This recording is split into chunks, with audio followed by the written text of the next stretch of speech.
जय श्री कृष्ण दोस्तों, मैं कृष्णकांत पुरोहित हमारे इस फॉलो ज्ञान चैनल में आपका हार्दिक स्वागत करता हूं। दोस्तों, आज हम बात करेंगे तेनालीराम की एक कहानी की, और इस कहानी का शीर्षक है हत्यारे फूलदान।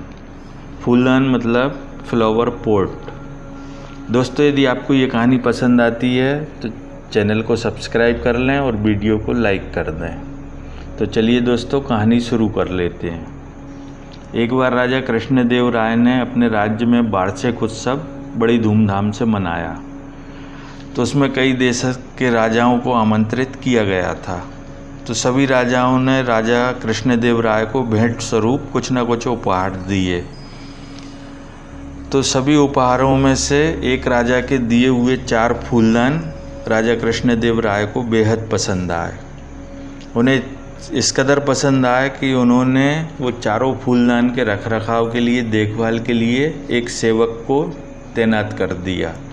उस सेवक का नाम था राम सिंह।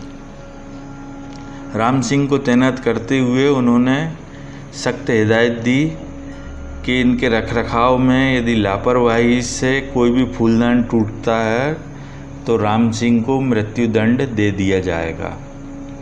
राम सिंह नियुक्त हो गए और प्रतिदिन उनकी रखरखाव, देखभाल फूलदान की अच्छे से करते रहे।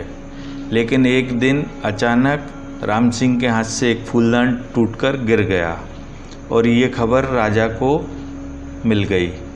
राजा ये खबर सुनते ही इतने क्रोधित हुए कि उन्होंने तुरंत राम सिंह को 8 दिन बाद फांसी दे दी जाए, ऐसा आदेश दे दिया। ये सुनते ही सिपाहियों ने राम सिंह को हिरासत में ले लिया। और जब इस बात की खबर तेनालीराम को लगी तो वो राम सिंह को बचाने के लिए राजा के पास आग्रह करने पहुँचे और उन्होंने राजा से आग्रह किया कि राजा, फूलदान के लिए राम सिंह को प्राणदंड न दिया जाए। लेकिन राजा ने उनकी कोई बात नहीं मानी और कह दिया कि ये आदेश हो चुका है, अब इसमें कोई बदलाव नहीं होगा और राम सिंह को 8 दिन बाद फांसी दे दी जाएगी। तेनालीराम वहाँ से चुपचाप आ गए, लेकिन उन्होंने मन में ठान लिया था कि राम सिंह को फांसी नहीं होने देंगे, उस निर्दोष को ज़रूर बचाएंगे। वो फिर राम सिंह के पास गए कारावास में और उन्होंने राम सिंह के कान में बातें बोली। बात बोलने के बाद उन्होंने बोला, यदि तुम ऐसा करते हो तो 3 और निर्दोष लोगों के प्राणों की रक्षा कर सकोगे। राम सिंह सहमत हो गया। जब 8 दिन हो गए और राम सिंह की फांसी का दिन आ गया तो उस दिन राम सिंह को फांसी के लिए लाया गया। तो जल्लादों ने फांसी की जो प्रक्रिया होती है उसके तहत फांसी दी जाने वाले व्यक्ति से पूछा जाता है कि उसकी अंतिम इच्छा क्या है। तो जल्लादों ने राम सिंह से पूछा कि तुम्हारी अंतिम इच्छा क्या है।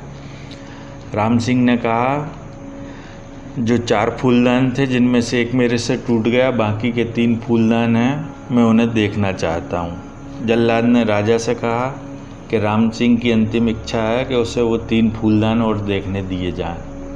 राजा ने कहा, अंतिम इच्छा है, इसकी पूरी कर दी जाए, 3 फूलदान और इसे दिखाए जाएं। जब राम सिंह के पास तीनों फूलदान आए तो राम सिंह ने उन्हें तीनों को ज़मीन में पटक कर तोड़ दिए।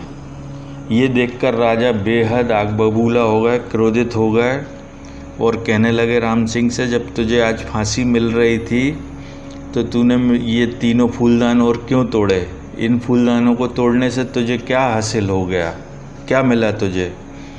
तब राम सिंह ने राजा से कहा कि राजा, इन फूलदानों को तोड़ने से मैं निर्दोष 3 लोगों के प्राणों की रक्षा कर सका। मैंने आज 3 निर्दोष लोगों के और प्राण बचा लिए हैं। तो राजा ने कहा, कैसे? तो उसने कहा, एक फूलदान मेरे से टूटने से मुझे फांसी की सज़ा दी जा रही है, मृत्युदंड दिया जा रहा है। इसी प्रकार जब इन 3 फूलदान की देखभाल के लिए और कोई नियुक्त होता और उससे टूटते तो आप फिर उसे मृत्युदंड देते। इस प्रकार मैंने ये फूलदान तोड़कर 3 निर्दोष लोगों को मृत्युदंड से बचा लिया है। राजा ये बात सुनकर अचंभित रह गए।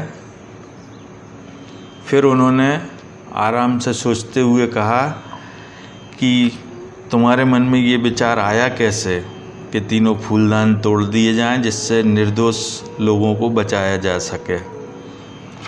तब राम सिंह ने तेनालीराम की ओर देखा तो राजा इतने में समझ गए कि ये तेनालीराम की बुद्धि का कमाल है।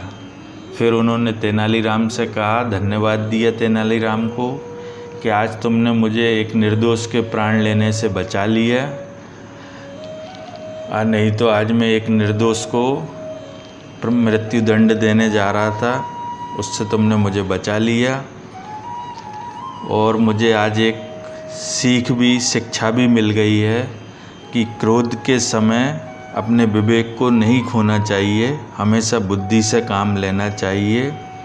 तो इस प्रकार तेनालीराम की बुद्धि से राम सिंह निर्दोष को बचा लिया गया और 3 और लोगों को मृत्युदंड मिलता, उनके भी प्राणों की रक्षा की गई। तो दोस्तों, ये थी तेनालीराम की चतुराई भरी कहानी। आपको कहानी पसंद आई हो तो वीडियो को लाइक कर दें, चैनल को सब्सक्राइब कर लें और बेल नोटिफिकेशन आइकन को प्रेस कर दें, जिससे समय समय पर इसी तरह से और आने वाली मोटिवेशनल स्टोरी आपको समय पर मिल सकें। धन्यवाद। जय श्री कृष्ण।